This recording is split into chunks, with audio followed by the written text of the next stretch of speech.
we have seen up to here the qualities of Sri Rama, the physical qualities, the mental disposition, and also general qualities.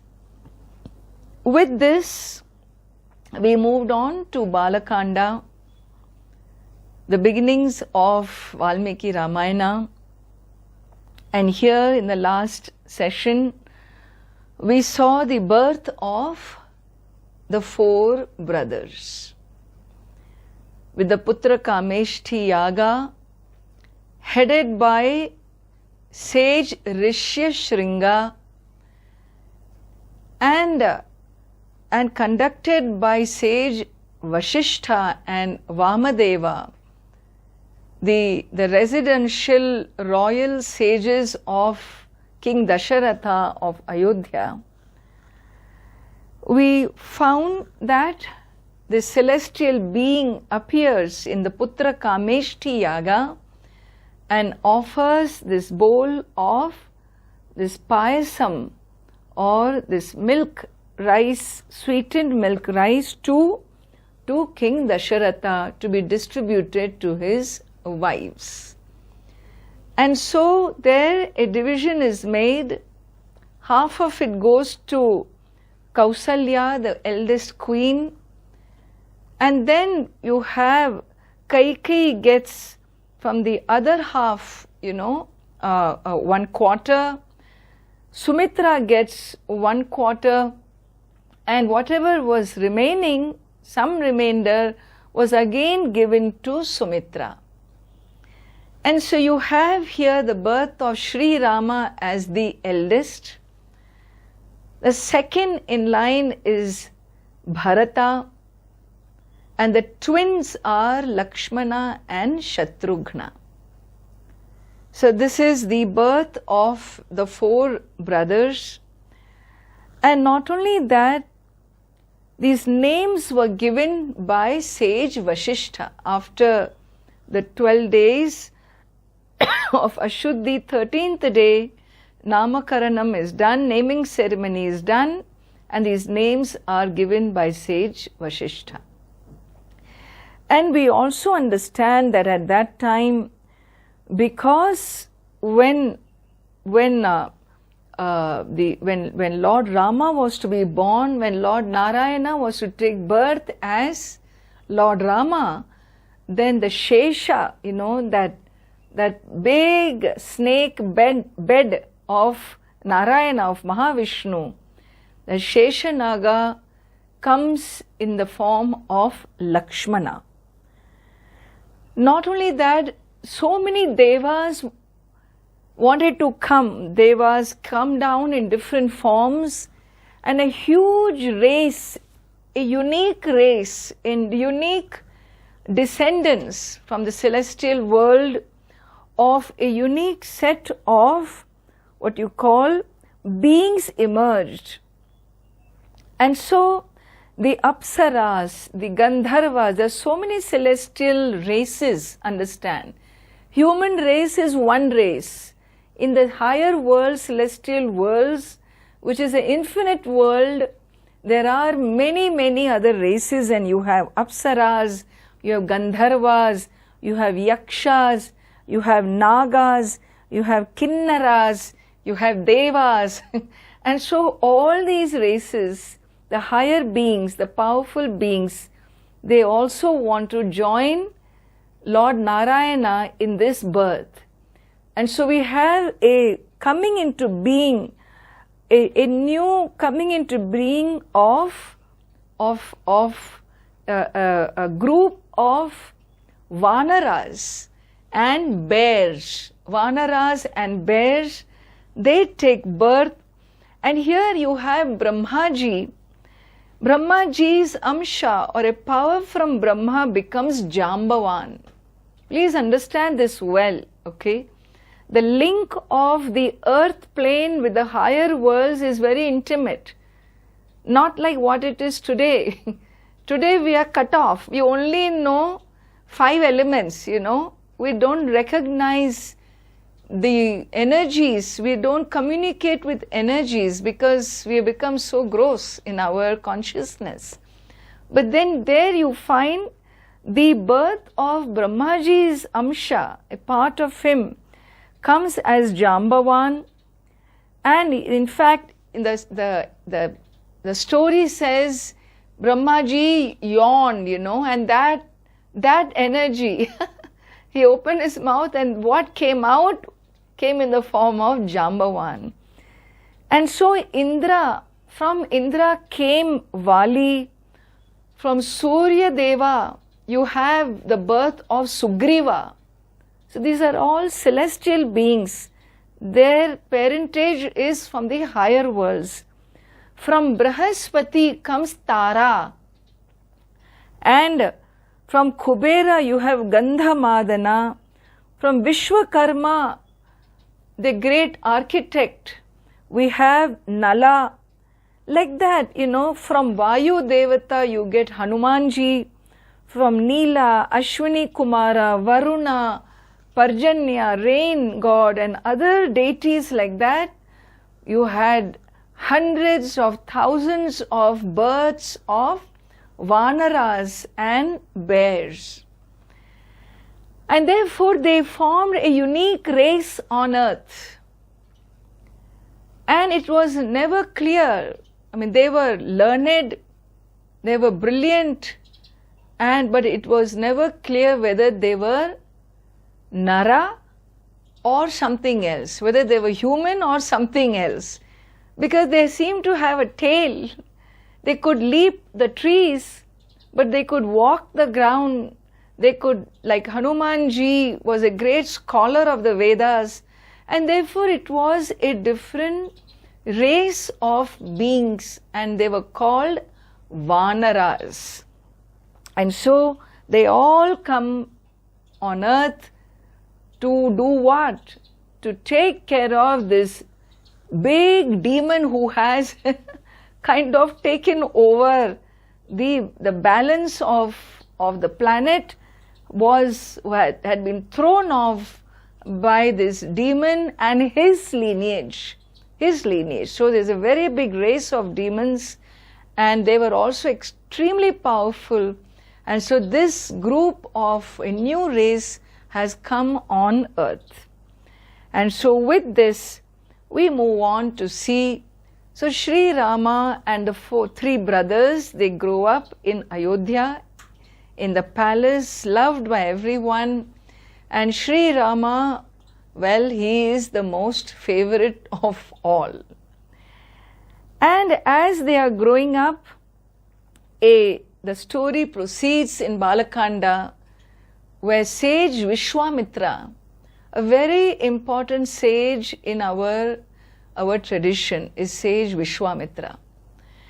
And he comes to Ayodhya to meet King Dasharatha. And Vishwamitra is a Brahma Rishi, That is the highest title you can get in your tapas. So we have different types of men of penance, sages of penance. So their penance is gauged by their mastery over their senses, and how they command the tools in the universe. And therefore you have Deva Rishi, you have Raja Rishi, you have Brahma Rishi. Like this, the highest title is of Brahma Rishi, Brahmarshi. And Vishwamitra is a Brahmarshi now. And he comes to King Dasharatha, and King Dasharatha and Sage Vasishtha and Sage Vamadeva, all of them go to receive him.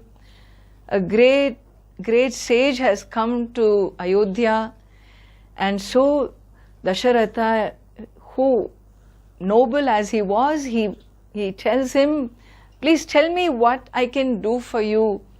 I'm ever ready to serve you, and so on. He is eloquent about his generous offer. And Sage Vishwamitra tells him that I'm doing a ritual for 10 days. And in this, when I do these rituals, I take Diksha. Diksha means I take a pledge.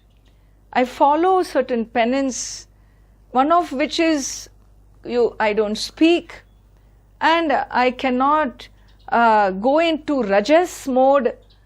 I remain in my discipline. But what has happened is, so we have this ritual. I have 10 days left to complete, and in the forest, all these demons have started to attack. They won't let me complete it. And Maricha, Subahu, who are the children of Tataki, and they are causing a lot of trouble. I want you to send your son Sri Rama with me so that he can vanquish these demons. That is the last thing Dasharatha thought the sage will ask him, His most favorite son, with whom he is so attached, who is still a minor, and he is being asked to go to attack these. He says, no way, no way, no way, no way. He says, that I cannot do. Please ask me anything else. I'll send you my entire army. I will myself come with you. I will do this, I will do that. Ask me anything else, but please don't ask me to part from my Rama. And Sage Vishwamitra makes it very clear that there is no one else who can vanquish these demons. You need somebody very powerful, and your son Sri Rama is the only one who can do this. And hence I ask, and you promised anyway, so you please send.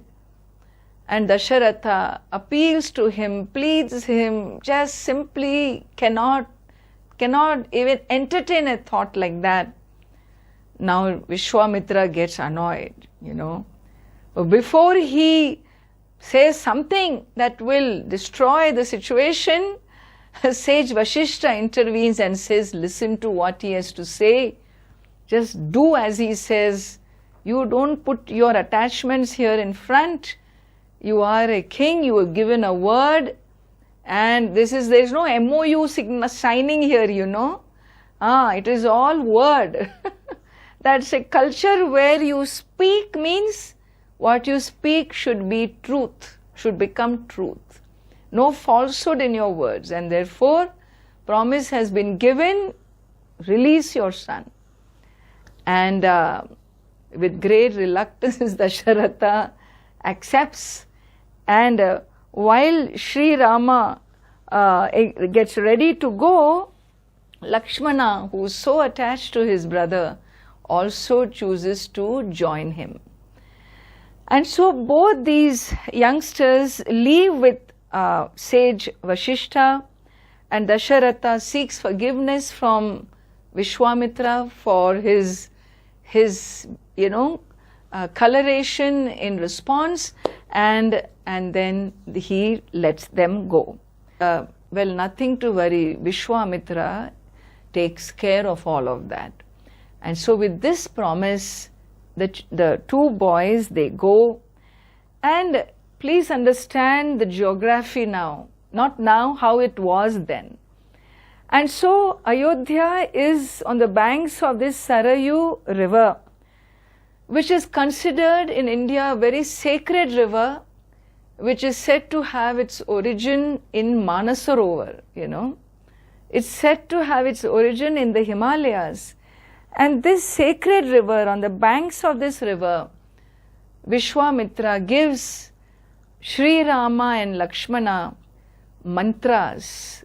So the mantra powers are given, the mantras Bala and Ati Bala. Once somebody masters this mantra, they will have no fatigue, no tiresomeness, no hunger, no thirst.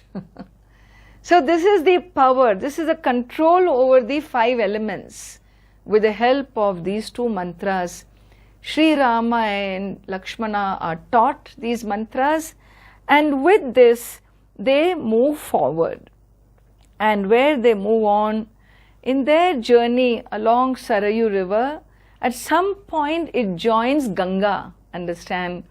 And so they go there, and they need to cross Gangaji, but before that they stay there the night, and next day they need to cross, but when they cross, it's all forest area. They have to cross the forest again, but in this forest sits one Asuri, Tataki, and what Tataka or Tataki she's called, and her son is Maricha. So this Maricha and Subahu, they are there, and they do not permit any human beings to come near. So as soon as a human body enters the forest, like Sri Rama, Lakshmana and Vishwamitra, so screeching, crying out in pain, she runs away from there. And well, very, very, very pleased, Vishwamitra is very pleased and runs away, or she is killed. I think she is killed by Sri Rama, and she is there. Vishwamitra is so pleased, and now he teaches them some divine missiles, missiles which listen to the command of celestial beings. So he gives them the gift how to throw a missile, how to invoke the deity of the missile. When you invoke the deity, the Shakti, the missile would manifest. And then the missile is released in its power, and also the capacity to withdraw the missile. These were all the mantra shakti, the power of the mind, the power of mantras. And so the divine astras are given by Vishwamitra. Many astras which are of Brahmaji, the missiles, the noose, of death, of Varuna Devata, of Lord Shiva, many missiles of Narayana, of Shakti. Lot of things are taught. Vishwamitra he has lot of knowledge. All this training is given to Sri Rama, and Sri Rama gives it to Lakshmana. And that is how they keep moving forward. And finally, they are to reach Vishwamitra's place called Siddhashrama. And this place where Vishwamitra stays is also the same ashrama of Vamana Avatara. And there, that dwelling place of Vamana Avatara, which later is taken up by Vishwamitra, it is a great tapasthali. Tapasthali means, like I've told you, this whole Ganga belt is all tapasthali of the sages. Don't look at India only 50 years old, or 100 years old, or 200 years old, or even 1,000 years old. Think of that India which is 10,000, 15,000 years ago. Can you? Ask yourself. Can you really go back? Can you envision this land, this culture, its vibrant Vedic civilization? And these powerful sages, they were the powerhouses. These sages were like scientists. They discovered things. They got so many disciplines of knowledge, the mathematics, the medicine, and so on and so forth. These were the scientists of this land, all from the power of the mind. That is how powerful their mind was. They could see, their eyes were X-ray eyes. They could understand astrology, understand astronomy, understand the universe in ways that we simply cannot fathom, really. And so we have here Vishwamitra sitting in sage Vamana's tapasthali with many other monks And they are doing this sacrifice, this yajna, and there, these demons have begun to attack. And so the yajna had started. Now 6 days of yajna was left. Vishwamitra sage takes the vow of silence, and the homam, the oblations and all begin, and Sri Rama and Lakshmana stand vigil day and night, because it is said at nights these demons become more and more powerful. And so day and night they have no problem, because they have all the mantra powers. They have no sleep, they have no hunger, they have no thirst. Every 2 hours they don't need a bag of potato chips, They are fine without food for 1 week, no issues, no fatigue, nothing. That is how they have their body in their control. And so they are standing guard for this Yajnashala. And then finally on the 6th day, the demons arrive. Because whenever fire rituals are done, the power increases in society, in dharma, in nobility, and that makes them less powerful, and therefore they always try to block these prayers and fire rituals. And so, Maricha and Subahu arrive. Sri Rama sees Maricha, and he has this Manavastra. Manavastra is an astra of Swayambhu Manu.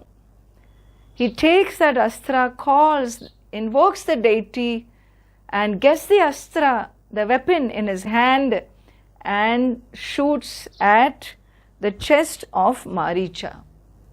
So powerful is this missile that it throws this demon 800 miles away, 100 yojanas away into the ocean. That far he's thrown out. And then he takes the next, invokes the fire god, and that's called Agneastra. The presiding deity of the next weapon is fire god. Invoking the fire god, the astra comes in his hand, the weapon comes in his hand, and then he again attacks, shoots it out at the chest of Subahu, and Subahu demon dies immediately. Then he takes the Vayavastra, the deity of wind. That powerful weapon he brings out in his physical manifestation, and with the power of the deity, all the other demons who were there, they are all killed. The rest of them are killed. And so this is how the killing is done. And now what? Well, now Vishwamitra is very happy. Everybody is rejoicing. The fire ritual is completed. The mission is accomplished. And now what? What is next? Go back to Ayodhya? Well, whatever Sage Vishwamitra decides. So the two, Sri Rama and Lakshmana, go to him, ask him, what is it you want us to do next? Please guide us where we go. And Sage Vishwamitra tells them, let us move towards Mithila. In Mithila, there is a King Janaka, and there is a very powerful bow of Lord Shiva. I want you to come with me to Mithila. Now, imagine this. From Siddhashrama, the Sarayu river, they've crossed, it has met with Ganga, where it joins Ganga. They had crossed that, and they keep going, and they go on the way. They reach one area of hills, a very surrounded by hills, which has Shona river. And such a beautiful area. When they see Sri Rama and Lakshmana, ask Vishwamitra, where are we? This is such a pretty place. Tell us something about this place. And we have in Balakanda a wonderful story about Sage Vishwamitra's ancestry.